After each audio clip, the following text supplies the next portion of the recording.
Today, June 30th, is the last day of Men's Mental Health Awareness Month. Social media is not everything, especially when it comes to a topic like this, but for the entire month, I saw one thing, one person talking about it, one YouTube short was all I saw. I'm not free from blame because it's June 30th, it's the last day of the month, and I'm finally talking about it, but it's important enough that I didn't want to miss it. There are many challenges when it comes to men's mental health, and we could spend time talking about them, talking about stigma and talking about social pressure and talking about work pressure and financial pressure and all those things. Yes, there are multiple challenges specific to being a man that make having a positive and healthy mental health really challenging. We also just live in a challenging, sad, depressing world. This video is not about this. This video is about things that I believe can make a difference through my experience and things that have made a difference for me. I'd like to speak directly to men who feel that they are struggling with their mental health.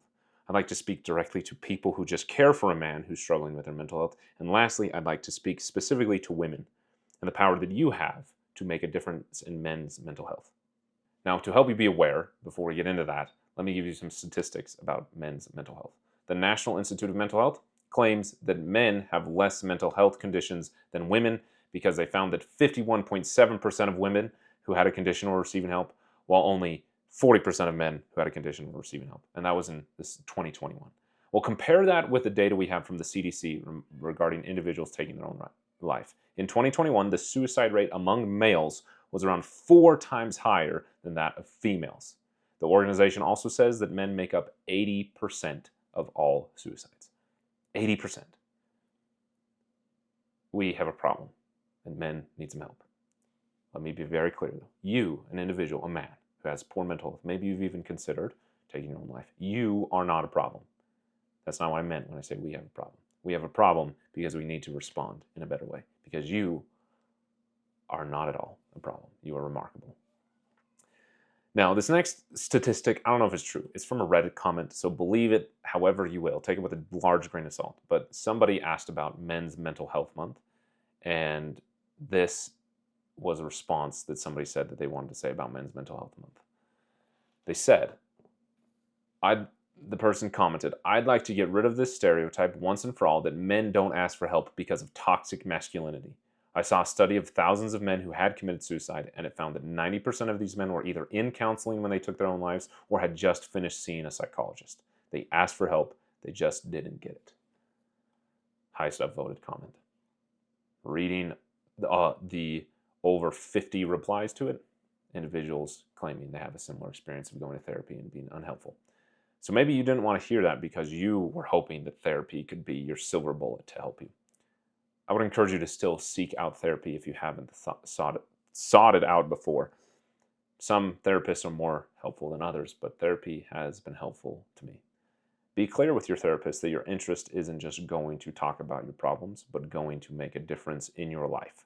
Not a difference in your problems, but a difference in your life.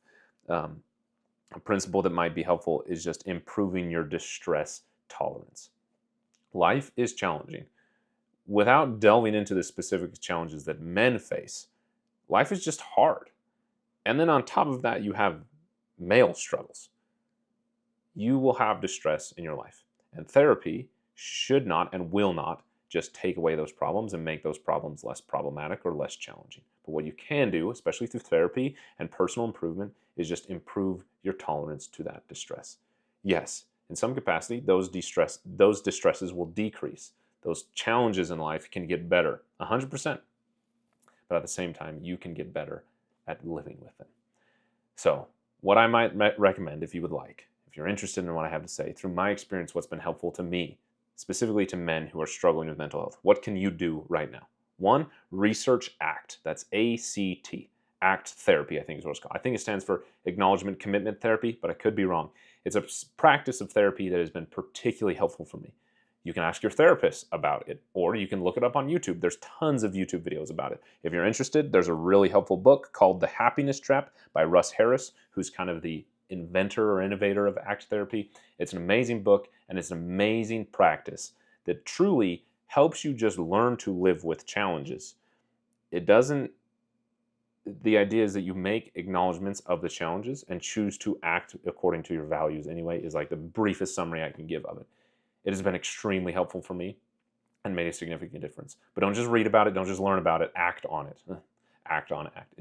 It's truly an amazing practice that's made this difference for me. Now, if you want to get this book, don't stress about spending money on it. Yeah, you can do that. But also go to your library first. Get a library card if you don't already have one. I have listened to so many audiobooks through the Libby app using my library card completely for free.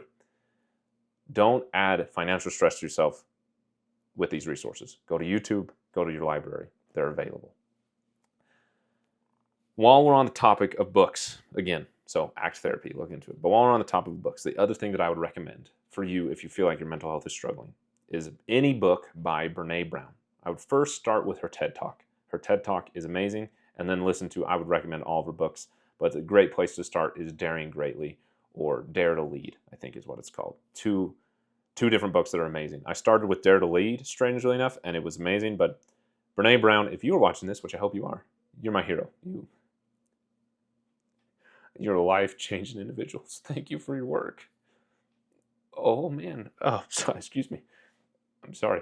Your work is amazing to me personally, and also what the impact it can do in the world. I tell my wife every day, not every day, that's an exaggeration. I tell my wife frequently that Brene Brown should be required reading for every human.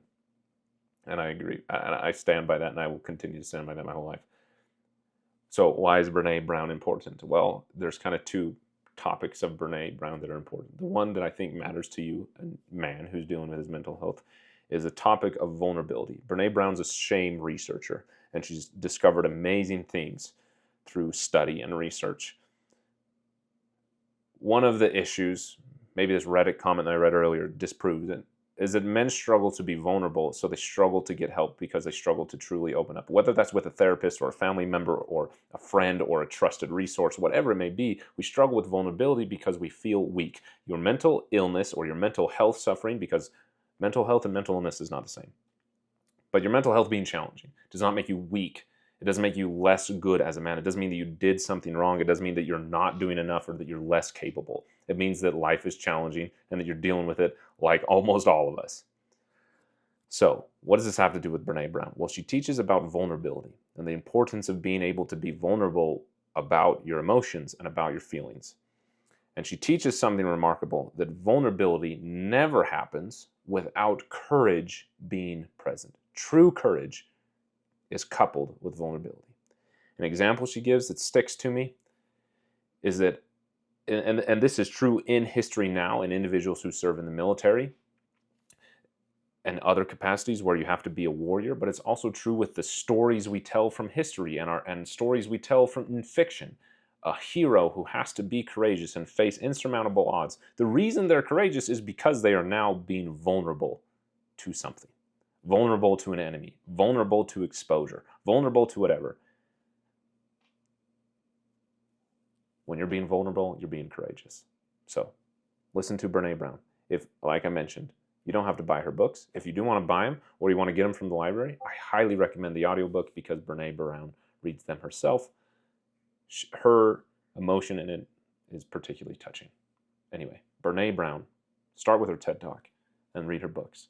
Learn to be vulnerable in the right ways, with the right people in a way that can be impactful.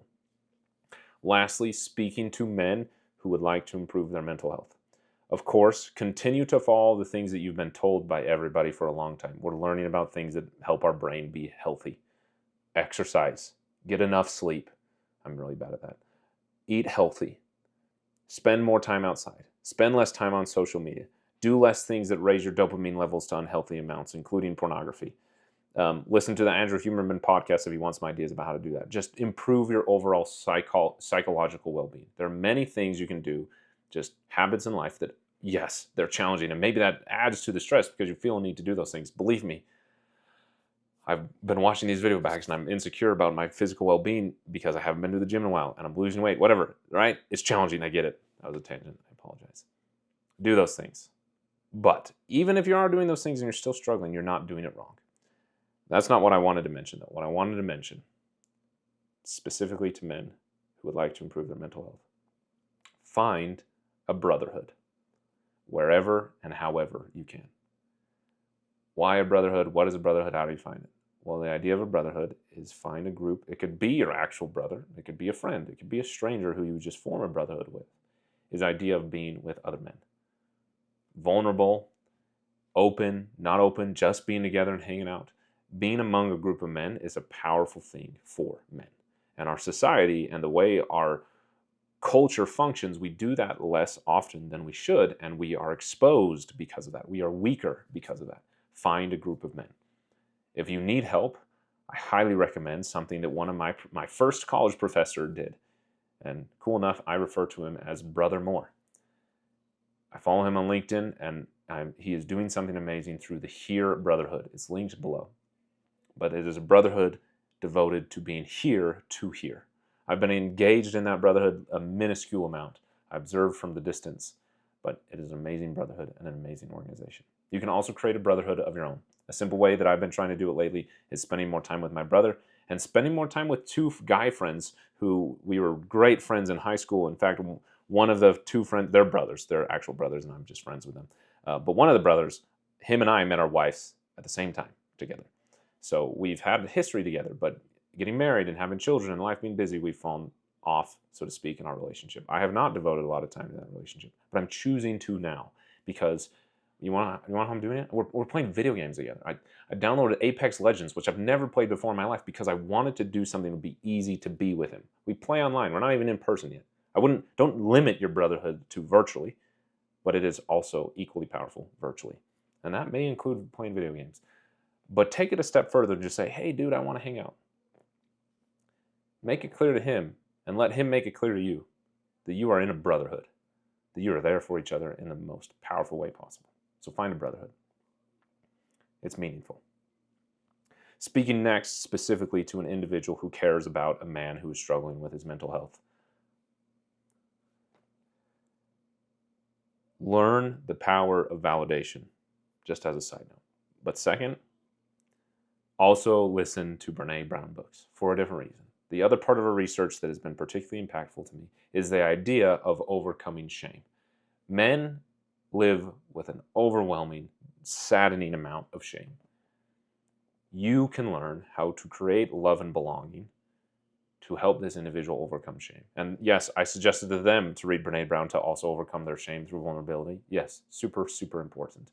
But if you choose to act on what you read, you have the option to create an environment that's full of love and belonging. And that is powerful. That can go a long way. Additionally, help this person act on what they value. Our world is really hard at pushing us away from our values and into our responsibilities, and those don't always align. Help this individual find and act on their values, whatever they may be. I highly recommend researching ACT as well and helping them. But don't force them. Don't boss them. If you have to, lead them. But mainly just be with them as they try to do it. You cannot do it for them, and you pressuring them to do something may actually make it worse. That's a little tangent. So that's what you can do. If you are a man and you feel like your mental health is pretty good, join a brotherhood to be a source of strength to others. Lastly, specifically to women and the power that you have to make a difference in men's mental health. Please, for all of us, all the good ones, please stop comparing us to a bear. I know I am not alone in this. The Reddit thread I read through is full of it. I get the point of the message, and it's an important one. Some women have had what horrible is insufficient to describe experience with men who are evil. I get the point of raising that message to the world and making a difference in that way. But please don't drag the rest of us through the mud to get there. There is a better way to have that conversation and that message. We are not a bear. We're not worse than a bear. There are many men, most men who I know, who try so hard and feel increasingly inadequate in their efforts to be infinitely superior to the bear, to be the type of individual you would want to, that you would choose, that you would feel lucky to be in the woods with. Someone who can provide safety, someone who you can trust in and feel comfortable around and rely on. Many men care about being that, for the individuals, especially the women in their life they care about. Maybe in their conversation you're not comparing them to the bear, but it affects them more than you think. Now that's just a current part of our culture, which makes me sad. So what about beyond this? Your attitude towards men, your attitude towards men's well-being, their security, opposite of insecurity, their confidence means a lot. Men feel a large amount of pressure from women, and it's only getting harder. So find ways to create appropriate, healthy pressure to help men live to a good standard, but help do it in a way that allows them to be vulnerable and to be human at the same time. We're in this together. So, happy Men's Mental Health Awareness Month. Hopefully you're more aware about things that you can do to make a difference for individuals you care about. And if you are a man who needs to improve your mental health, hopefully you're aware of things that can make a difference. Sincerely, I love each of you. You're capable of doing hard things, and you're a remarkable individual. You can do it. I believe in you.